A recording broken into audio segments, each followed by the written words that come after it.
to the Free Radicals podcast. I'm Will. I'm Robin. This is the second episode of our deep dive into the story of the Anabaptist Kingdom of Munster. In the last episode, we talked about a break-in at a convent in Munster and how that was connected to the theological concerns of a monk almost 400 kilometers away in Wittenberg. If you haven't listened to that episode yet, you can probably find it where you found this one.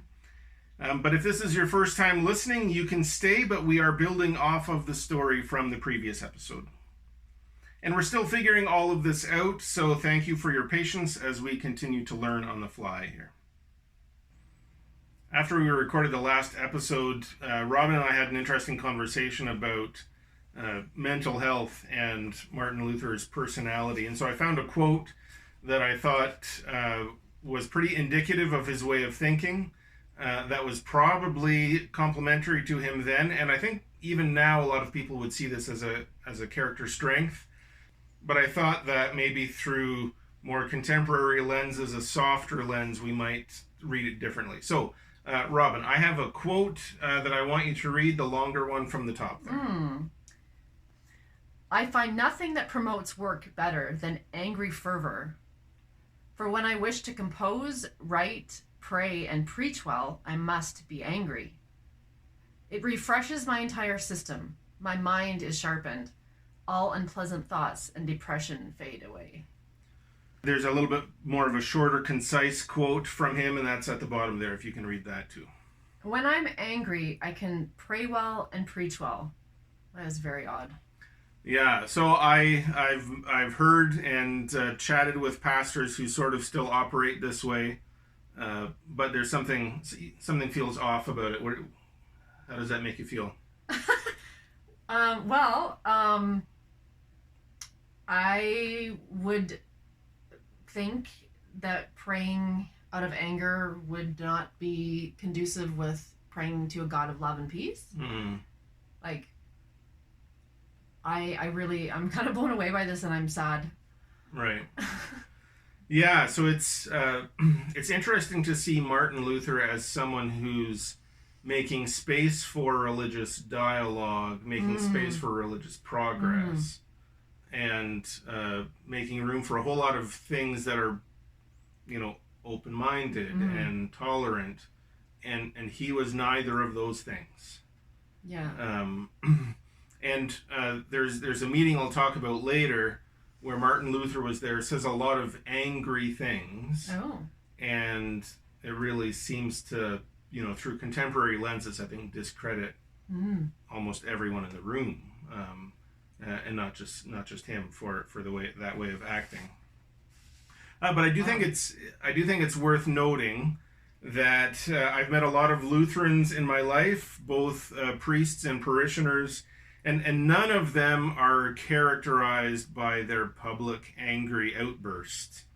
None of them have ever called me names or challenged me to a theological debate, as much as I probably would have enjoyed that. And in short, no Lutheran I've ever met has resembled Luther in any way. But let's get back to the story of Munster. So after the monastery break-in and the carnival disturbances, the council was left with the task of keeping the religious turmoil under control. And there were pushes and pulls coming from all directions. Most of the local authorities, including the local Prince Bishop Franz von Waldeck, they were all Catholic. There was a growing movement of people who were curious about and excited about the Lutheran style of reforms. And there was also a large group of loosely defined Anabaptists. Yeah, so managing the power balance was not easy. But they also weren't alone in this. A lot of cities from Dutch, Czech, and German-speaking parts of Europe were fighting the same balance. And some were doing better than others. But how well they did really depended on a whole bunch of different factors. How loyal were the locals and the leaders to their Catholic faith? How good was the economy doing? Did the local priests have people skills? Did they have obvious, visible corruptions? Were the local rebels? Were they well behaved? All of these things could change how well a region did with the changes of the Reformation. Interesting. And around the same time, Munster hired a new priest, and his name was Bernard Rothman, and he was studying at the University of Mainz, which you might remember was the place that Martin Luther mailed his thesis. Because Albert of Brandenburg, his name was on the indulgences that we talked about. He's the one who sponsored the building of the cathedral. He's the one who had permission to take out a loan. Right. And then, so his name was on the indulgences. That's why Martin Luther sent it to him. Okay. So that list is mailed to Mainz. That's where Bernard Rothman was studying. A whole bunch of people would have been discussing it in the place where he was studying. Now, there's nothing really special about Rothman at first. He was hired to be part of the team at St. Moritz Church, which I was there in Munster. I will show you a picture. And just want to remind the listeners, too, on the blog, there is a kind of a episode notes, and there's pictures, and you can follow along the pictures on Instagram as well. So feel free to check there later. So I'll show you a picture of the church. It's still standing where he was a priest.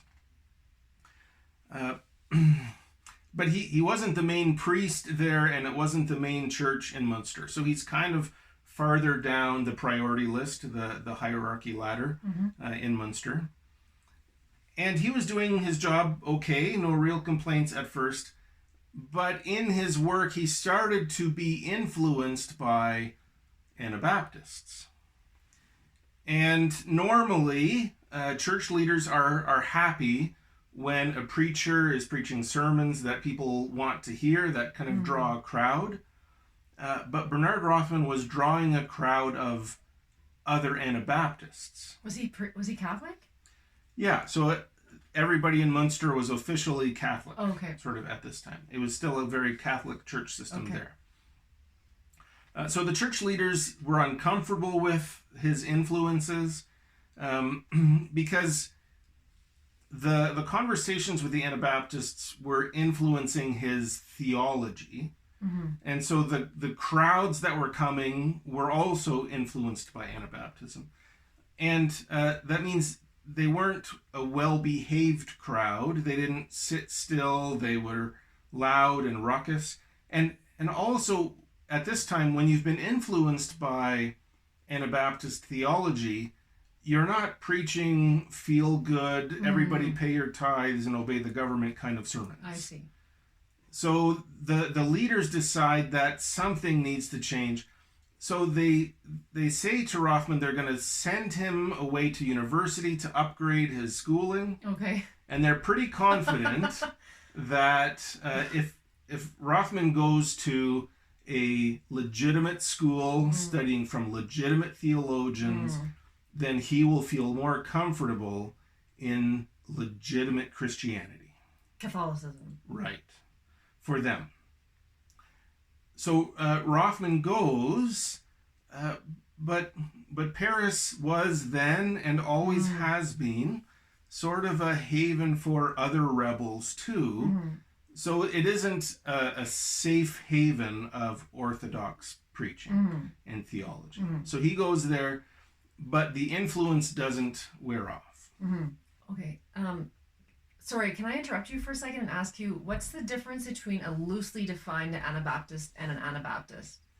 Right. So in the writings, sometimes when the church leaders were writing to each other and the historians talking about it since then, sometimes Anabaptist is used as like a catch-all. All the rebels are just Anabaptists. Okay. But that doesn't mean it's an accurate label. So not all of the rebels were Anabaptists, but in some ways, all of the Anabaptists were rebels. I see. That makes sense. And there's something in the label.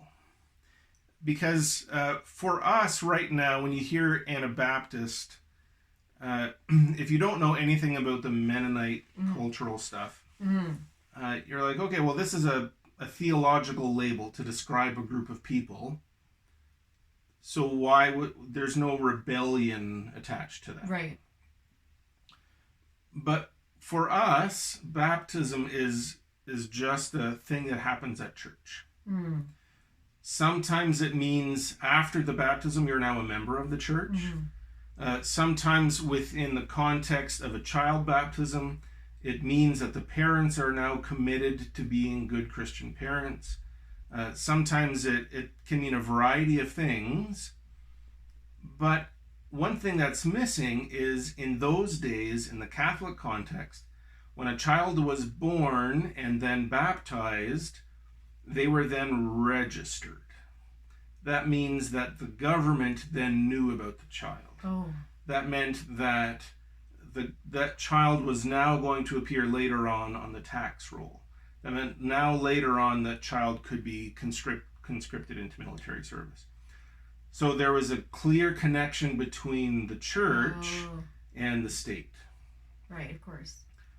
And if you were an Anabaptist, then you were sort of pushing back on that connection. People became Anabaptists for a long list of reasons, right? So you could be convicted of an Anabaptist way of approaching the Bible. Then that's one type of Anabaptist.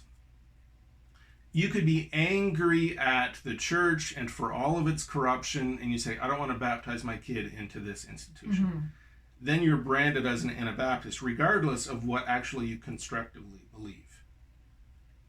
And you could just be anti-government, anti-taxation, anti-military, without recognizing what your particular theological beliefs were, and you're still labeled as an Anabaptist.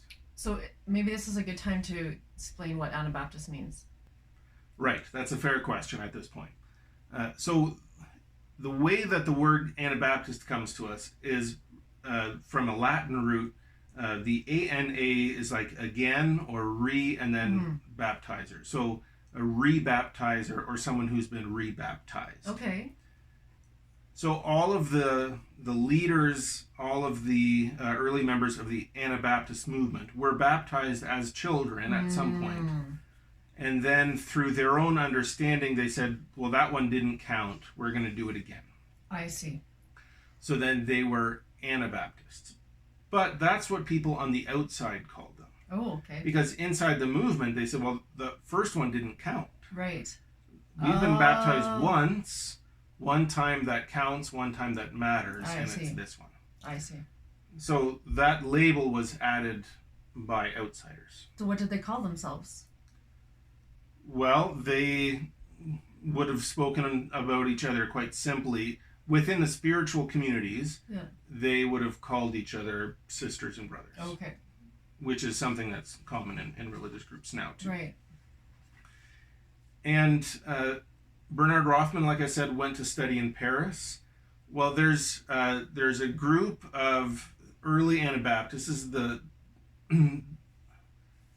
This is what some people regard as the beginnings. Okay. So there's a guy named Conrad Grebel. He's the son of an important, wealthy family in Zurich, and he goes to study at the University of Paris, just like Bernard Rothman. Felix Mons is the illegitimate son of a Catholic priest in Zurich. Apparently that wasn't a problem. So he also went to university, and they were part of a group in Zurich with the local priest there, whose name is Ulrich Zwingli. We'll talk about him more later too. And they got together, inspired by Luther, and they said, hey, let's see what we can learn, right? Martin Luther is deconstructing. So what happens if we reconstruct in our own way? Okay. And there's a movement sort of at that time where they were sort of rediscovering the beauty and the intelligence of some classic old documents in Greek and Latin. And they said, well, why don't we do that with the Bible? Okay. So they were just looking at the Bible to see what happens in church life that's supported in Scripture. Oh, wow. And what happens in church life that isn't. Yeah. And one of the things that this group looked at was baptism. So I see. in the Bible, baptism starts the way that the church understands it, with Jesus being baptized by John the Baptist, and the church baptizing through the book of Acts and later after that. So, but when you look at those stories, all of the stories are of adults. Right? Jesus is an adult. Yeah. The Ethiopian eunuch is an adult. All of the early stories are about adults. Yeah. And so these men, in their studying, they're like, well, why are we baptizing children? There's no children being baptized in the Bible. No. So in defense of the Catholics and other churches that practice child baptism, there are stories where Paul will meet someone, tell them the gospel, and they'll say, hey, I want to be baptized and my whole household. Yes. So maybe there were children in that household. Yeah. That's the thing. But especially for these early Anabaptists, they said, well, we can't build a whole church practice on the maybe. Yeah. Right? Interesting. And then the church and state argument was especially important to them. And as things changed, because that was kind of the problem with Luther, was that, yeah, he was doing new things, but he was still loyal to the government in all of the things. Martin Luther could only make changes that the authorities, the legal authorities, approved and paid for. Because he was still working for the Catholic Church? Right. Okay. Yeah. So that was part of the concern. And during the Peasants' War, when the people were rising up and complaining about financial injustice, complaining about the way that jobs were handed out and ladders of importance in society, Martin Luther was very much on the side of the state and suppressing the will of the people. Oh. So that was after this or before this? That was sort of at the tail end of the last episode. Oh. I see. Okay. Yeah. So I talked last episode about how Martin Luther invented a new German language, which wasn't his goal. He invented a new way of doing church. That wasn't his goal either. All of these things that he created just by being theologically stubborn, right? That wasn't his goal at the time. Another thing that wasn't his goal, he didn't want to establish a template for how you break away from the Catholic Church, right? He wanted to fix the church, right, and then everything would be smooth and hunky-dory after that. But what happened was he broke away too far and couldn't go back, and leaders from a whole lot of other parts of Europe looked at him and said, oh, well, if he can do it, we can do it. And they had various reasons for doing it. Martin Luther had his issues with indulgences and corruption and greed. Well, in Zurich, for example, which we were just talking about, they had a big problem with mercenary soldiers. So Zurich made a lot of money, the Swiss government made a lot of money by basically renting out their soldiers to other armies. Wow. And it doesn't seem like a fair way to make money for the people. Yeah. And so some of the local church leaders, especially Zwingli, said, we can't do this anymore. And there was money that the church had promised to pay to the city of Zurich and then forgot about it or whatever. There are always things that make local groups angry for different reasons. So when they're reconstructing what they think a church should operate like, then they're going to fix different problems. Oh, absolutely. Yeah, that makes sense. So it's going to play out differently. So then in Zurich, they were having these debates, but Zwingli, who was the priest at the time, kind of having little Bible studies, little academic studies with a little group of his students, they were going along discussing baptism, and then Zwingli realized, listen, we can't change this. The city council isn't going to go with that. Okay. But the students, they said, well, right, but we're not obliged to follow city council. We have to follow what the Bible says. So they wanted to do baptism their way, not the old way. But Zwingli said, well, we can change stuff. We're changing a whole bunch of things, but we're not changing baptism. Okay. And they had this was kind of happening on a larger scale. Lots of people were following along what was going to happen. And so they decided they were going to have a debate, a public debate. And there was a public debate, and Zwingli and his people defended child baptism, and these people, Felix Mons, Conrad Grebel, were defending not doing child baptism.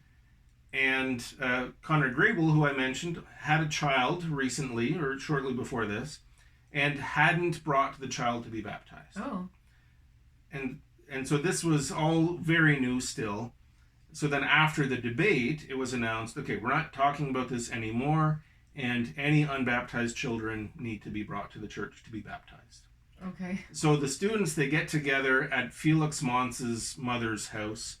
They get together and they're talking about what they should do next. They can't do another debate. Can they contact other scholars, other priests?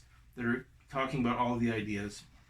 When an idea hits them, that they should baptize each other. Okay. Which seems to be obvious to us.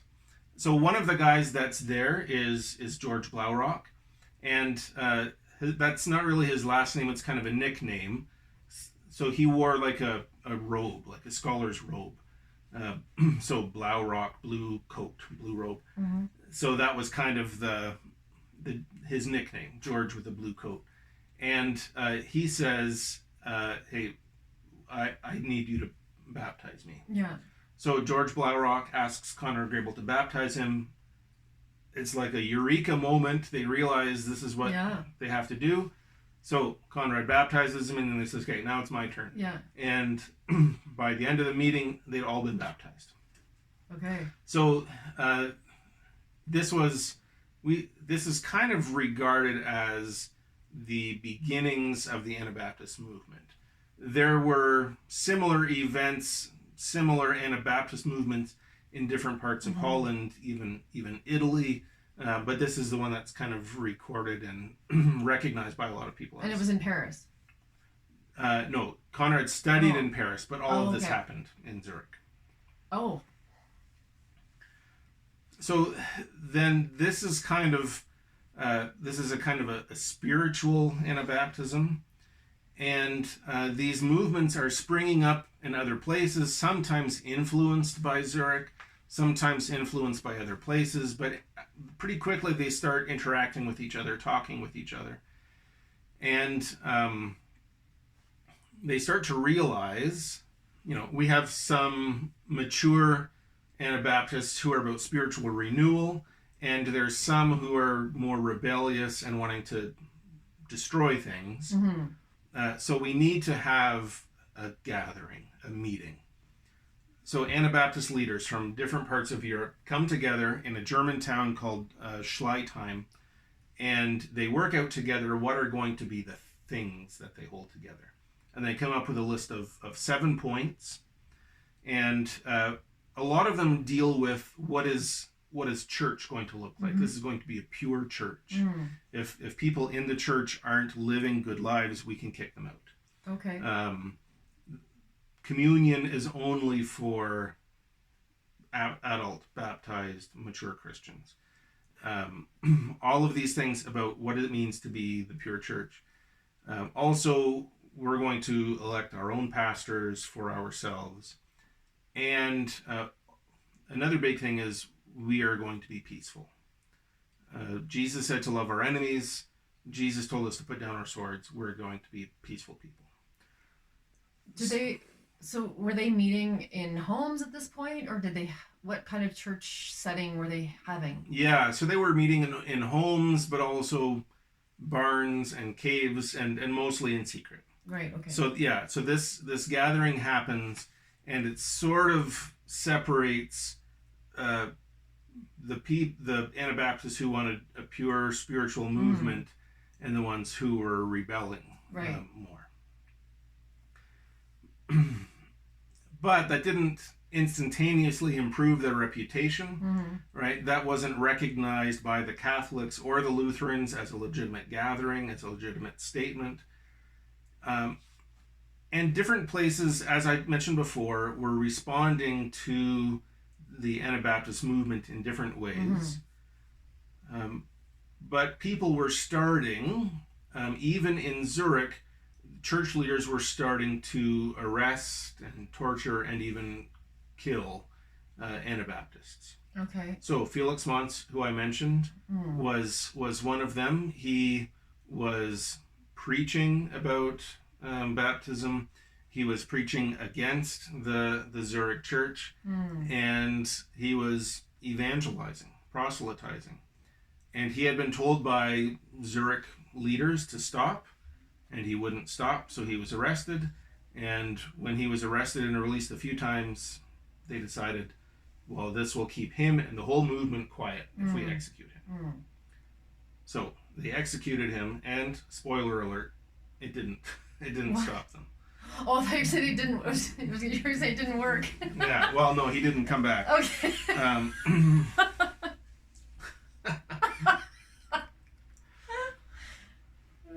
There's kind of this, even though there's a delineation, a separation of the more rebellious Anabaptists and the more spiritual Anabaptists, this opposition doesn't stop. But as these other local priests and church leaders in different places are building their different churches, they're clearly not Catholic anymore. But it's as though each local city is fighting against the whole Catholic institution. So a bunch of the civic leaders, not church leaders, the government leaders, were sort of saying, hey, listen, we need to be able to work together. We need to be on the same page. So they declared that they're going to have a meeting in Marburg, another town in Germany. So they get together. Luther and a whole bunch of his proteges come together, and Zwingli, who I mentioned before, they both come to this meeting, and the civic officials are saying, hey, listen, we want to work together. We need to work together to cooperate so that we can stand up to the Catholics easier. And but you have told us that we can't do that unless you work out some sort of common faith confession. Okay. So they get together and they're trying to work out, what do they agree? What can they agree on together? So they come up with a list of 15 things, but there's one stickler that they can't agree on. Martin Luther, as much as he hates the Catholic Church, is holding on to one particular belief that these days we really only credit the Catholics for holding on to. So Martin Luther believes that when Christians sit down to take the Lord's Supper, communion, the Eucharist, that in the moment they take it in that moment is the body and blood of Jesus Christ, literally. And Zwingli and others say, no, Jesus was clearly talking in metaphor. Interesting. And Martin Luther was quite stubborn about this. Stubborn is an understatement of what this is. So they're debating, they're in this big room, and he wrote on the table, "This is my body," quoting Jesus when he's having the meal with his disciples. So Luther says, if Jesus said it in the Bible, that's what it is. Okay. And so they weren't getting anywhere, so they divide up to talk about some other issues. They can find agreement on almost everything else, but not that. Okay. But they were able to come up with 15 things that they agreed on. And one of them, interestingly enough, is participation in government. Okay. They agreed together that Christians can serve in government, they can work for the government, they can be leaders. And in the document, on the point, they say, we believe this despite what some Anabaptists have said. So this meeting is important. This is Protestants meeting with Protestants to figure out how they can work together, what they share in common. And they make a point of saying, we are different from the Anabaptists.